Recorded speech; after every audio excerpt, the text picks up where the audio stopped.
राम स्वप्न में दिखाई पड़ने वाले पुत्र पौत्र मकान दुकान इत्यादि वस्तुओं की रचना मन के द्वारा होती है अथवा जीव के द्वारा होती है अथवा परमात्मा उसकी रचना करते हैं। इस रहस्य को समझने के लिए संपूर्ण वीडियो देखें। सीतानाथ समारंभाम् रामानन्दार्य मध्यमाम् अस्मदाचार्य पर्यन्ताम् वन्दे गुरु परम्पराम् वन्दे गुरु परम्पराम् सर्वेश्वर श्री रघुनाथो विजयते तराम। श्री राम, आज हम कठोपनिषद के द्वितीय अध्याय की द्वितीय वल्ली के अष्टम मंत्र का व्याख्यान करने हेतु सर्वेश्वर श्री रघुनाथ जी की कृपा से प्रस्तुत हैं। आए। या एष सुप्ते सुजागर्ति कामं कामं पुरुषो निर्मिमाणः तदेव शुक्रं तद्ब्रह्म तदेवामृतमुच्यते तस्मिन् लोकाः श्रिताः सर्वे तदुनात्येति कश्चन एतद्वै तत्। पूर्व में भगवान यम ने नचिकेता से कहा था कि मैं तुम्हें सनातन ब्रह्म का उपदेश करूंगा। छठे मंत्र में हंततो इदं प्रवक्ष्यामि गुह्यं ब्रह्म सनातनम। यह यमराज की प्रतिज्ञा है कि जो गुह्य ब्रह्म है संपूर्ण प्राणियों के हृदय रूपी गुफा में जो छिपा हुआ है, परमात्मा की कृपा के बिना प्राणी ब्रह्म का साक्षात्कार नहीं कर सकते हैं, अपने हृदयस्थ भगवान को नहीं जान सकते हैं। इसलिए भगवान को क्या कहा गया? गुह्य हैं, गोपनीय हैं। घटपटादि वस्तुएं चाक्षुष प्रत्यक्ष का विषय बनती हैं, शब्द श्रावण प्रत्यक्ष का विषय बनता है। इसी प्रकार गंधादि के विषय में भी समझना चाहिए। किंतु परमात्मा अतीन्द्रिय पदार्थ है, इंद्रियों का विषय नहीं बन पाता है। जब परमात्मा की कृपा होती है, भगवान का चिंतन साधक करता है, तो महाराज मन के द्वारा परमात्मा का साक्षात्कार होता है।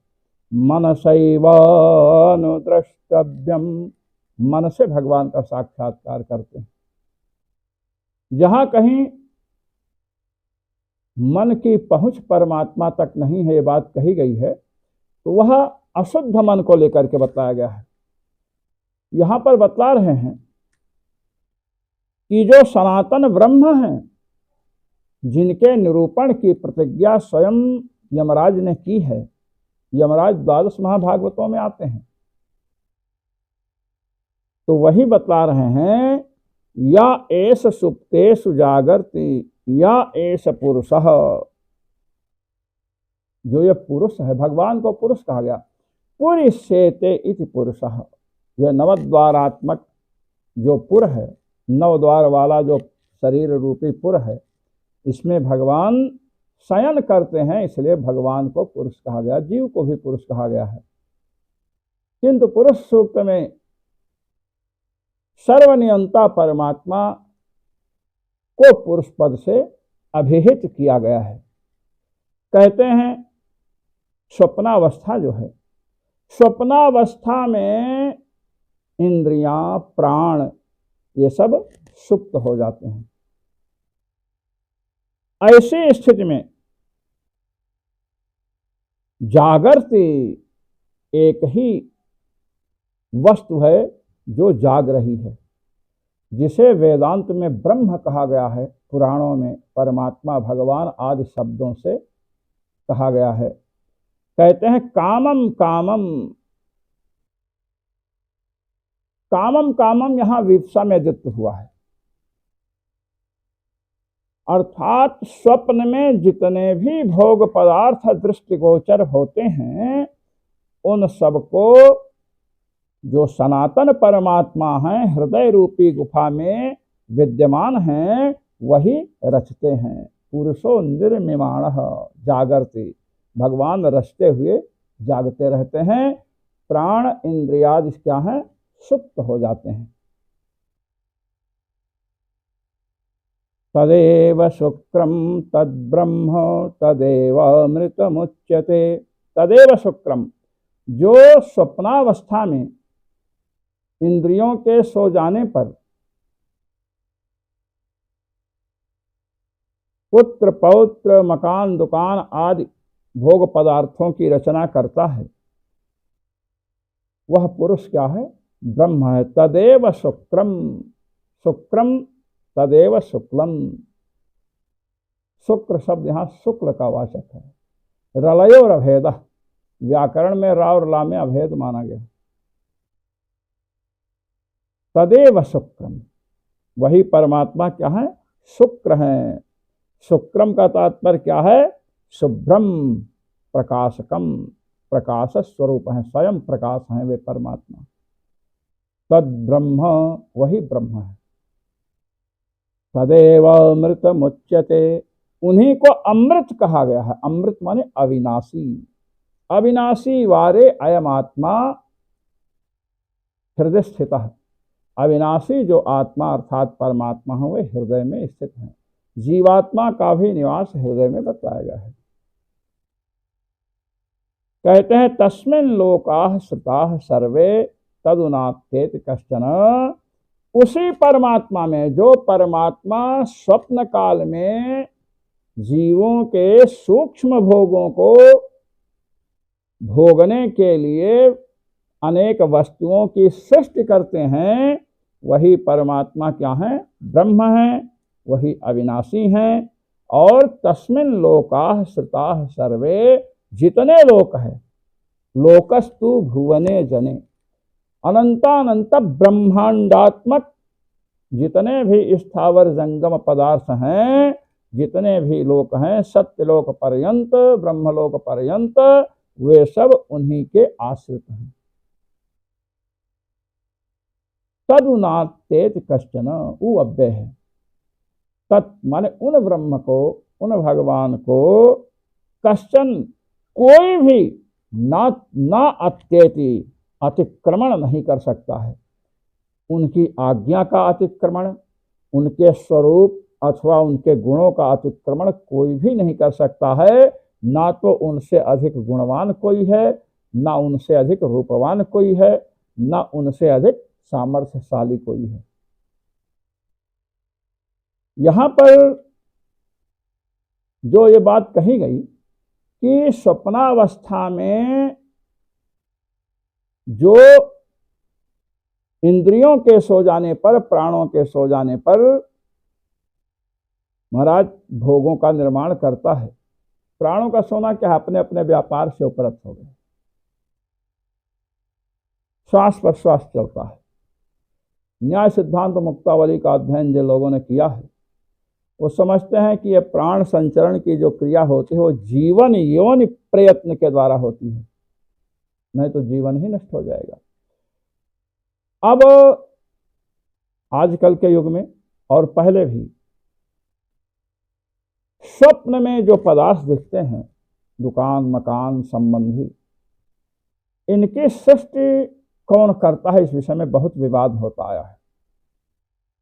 लोगों का यह मानना है, लोगों की यह अवधारणा है कि हम जिन वस्तुओं को देखते हैं वही वस्तुएं स्वप्न में आती जाती हैं।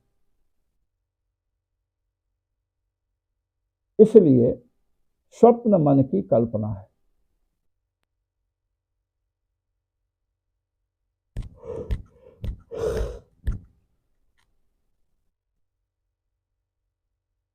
और इस अवधारणा का निराकरण इस प्रकार है कि हमने जो स्वप्न में नहीं जो जागृत अवस्था में हमने जो अनुभव नहीं किया है, ऐसी वस्तुएं भी स्वप्न में देखती हैं, ऐसे ऐसे स्वरूप देखते हैं कि जिनको देख करके जागने पर व्यक्ति प्रसन्न होता है। ऐसे विभत्स आकार भी दिखते हैं। मन की कल्पना को यदि स्वप्न माने तो क्या अनुपपत्ति है, क्या आपत्ति है, इसको हम दिखाएंगे। इसका उत्तर जो होने वाला है, एक और शंका होगी, उसका भी वही उत्तर होगा। कुछ लोग कहते हैं कि जीव ही स्वाप्निक पदार्थों की सृष्टि करता है। स्वाप्न पदार्थ जितने हैं उनकी सृष्टि कौन करता है? जीव करता है। पहले तो ये समझ लेना चाहिए कि स्वप्न में जो जागृत अवस्था के अनुभूयमान पदार्थ हैं, नदी, नाले, मकान, दुकान, ये सब वहाँ नहीं है। और इनका वर्णन बृहदारण्यकोपनिषद के द्वारा हुआ है। क्या? न तत्र रथा न रथयोगा न पंथानो भवन्ति अथ रथान रथयोगान पथः सृजते। ये बात आई है। वहाँ न रथ है, न रथ का संबंध है, न मार्ग है, फिर भी रथ का संबंध और मार्ग की सृष्टि करता है। न तत्र वेशान्ताः पुष्करिण्यः स्रवन्त्यो भवन्त्यथ वेशान्ताः पुष्करिणीः स्रवन्तीः सृजते स हि कर्ता। न वहाँ झीलें हैं, न सरोवर हैं, न पुष्करणियाँ हैं, फिर भी उनकी सृष्टि होती है। अब कुछ लोगों तो मन की बात कही, कुछ लोग कहते हैं कि जीव जो है यही स्वाप्न पदार्थों की सृष्टि करता है, स्वप्न में जो दिखाई पड़ते हैं। और कुछ लोगों ने इस बात को माना भी है। निर्मातारम चैके पुत्रादयश्च, ब्रह्मसूत्र तृतीय अध्याय के द्वितीय पाद का द्वितीय सूत्र है। इसमें इस बात का उल्लेख भी किया गया है और अंत में बतलाया गया कि स्वाप्न पदार्थ जो हैं उनकी सृष्टि न तो मन के द्वारा होती है और न जीव के द्वारा उनकी सृष्टि होती है। क्यों नहीं होती है? कहते हैं जो शंका करने वाले हैं कि जीव सृष्टि करता है, वो कहते हैं जीव में सत्य संकल्पत्व है।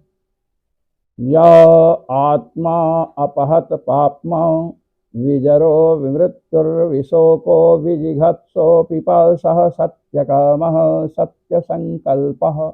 ये 8 गुण बताए गए हैं जीव के। सत्य संकल्पः, जीव सत्य संकल्प है, तो स्वप्न में वह अपने भोग के लिए उन पदार्थों की सृष्टि कर लेता है। अब मन की कल्पना है, मन के द्वारा सृष्टि की गई अथवा जीव के द्वारा, ये 2 पक्ष प्रस्तुत हुए। इन दोनों का निराकरण यह है कि स्वप्न में कुछ ऐसी वस्तुएं होती हैं जिनको देख करके ये नहीं कह सकते हैं कि जीव ने सृष्टि की है। क्या? देखिए,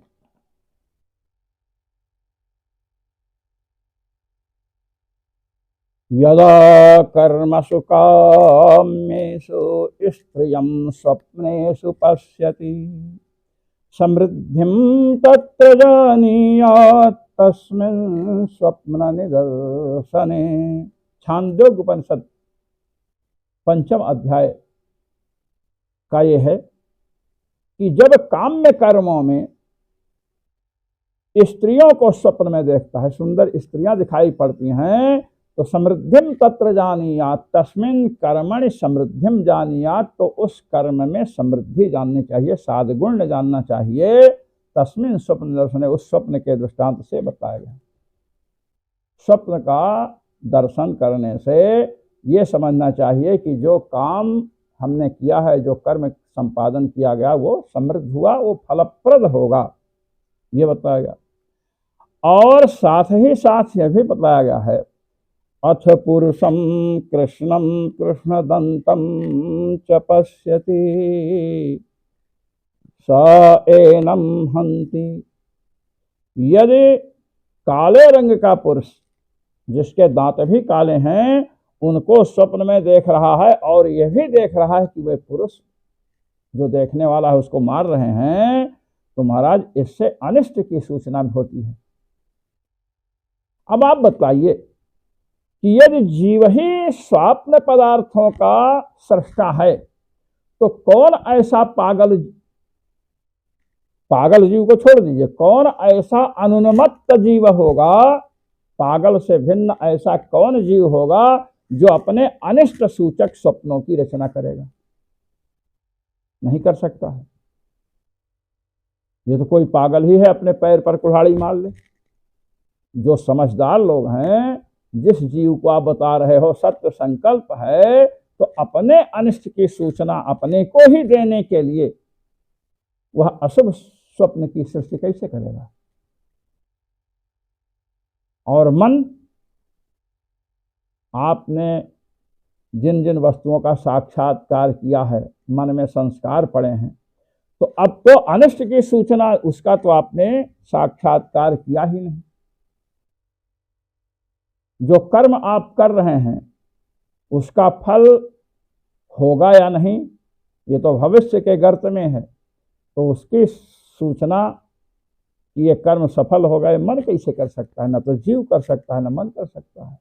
रही बात ये कि जीव सत्य संकल्प है, इसलिए सत्य कर सकता है, तो इस बात का उत्तर यह है कि जीव में 8 गुण हैं: अपहत, पापमत्व, विजरत्व, विमृत्युत्व, विशोकत्व, विजिघत्सत्व, अपिपासत्व, सत्य कामत्व, सत्य संकल्पत्व जीव में है।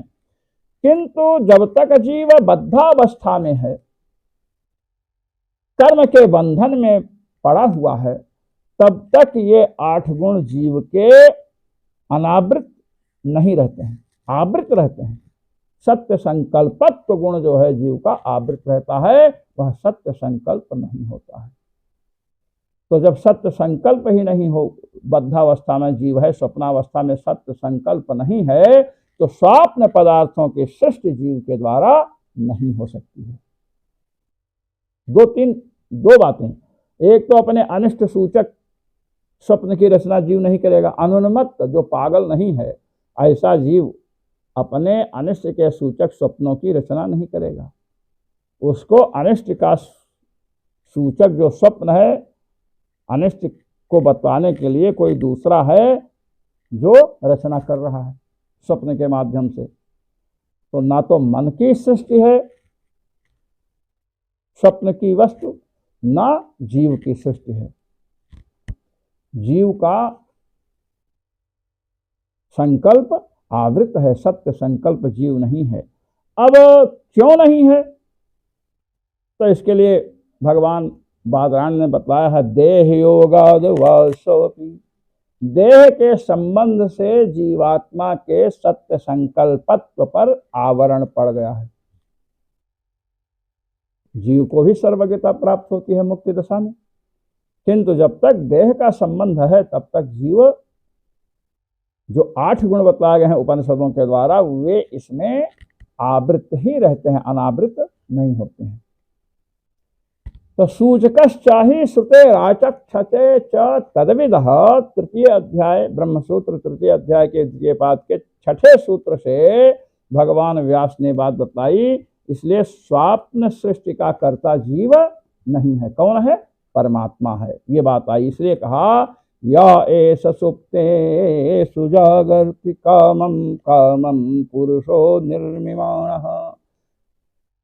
प्राण इंद्रियादि जितने भी हैं, जब सब सो जाते हैं तो उस समय जागते हुए जो पुरुष अर्थात परमात्मा, जीवात्मा या मन नहीं, परमात्मा स्वप्न वस्तुओं की पुत्र पौत्र मकान दुकान के सृष्टि करता है, वही स्वयं प्रकाश है, वही सबका प्रकाशक है, वही ब्रह्म है, वही अविनाशी है। ये बात बताई गई। और तस्मिन् लोकाः स्थिताः सर्वे, उसी में अनंतानंत लोक जो हैं वे आश्रित हैं। जीव अस्मदादि जन आप हैं, हम हैं। हम स्वयं अपने को बैठने के लिए आसन चाहते हैं, सोने के लिए बिस्तर चाहते हैं, खाने के लिए थाली चाहते हैं, भोजन। हम स्वयं दूसरों पर आश्रित हैं, हम में कौन आश्रित है? इसलिए यहां पर जो सनातन ब्रह्म के उपदेश की प्रतिज्ञा भगवान यम के द्वारा की गई, उसका तात्पर्य जीव नहीं है, अपितु परमात्मा है। ये बात बतलाई गई। जो मनीषी महान भाव कठोपनिषद के पाठ में सम्मिलित होते हैं, उन सबको अनंतानंत ब्रह्मांड नायक रघुनायक सर्वेश्वर श्री रघुनाथ जी की ओर से अनंतानंत आशीष और मेरी ओर से सादर सप्रेम। जय श्री राम।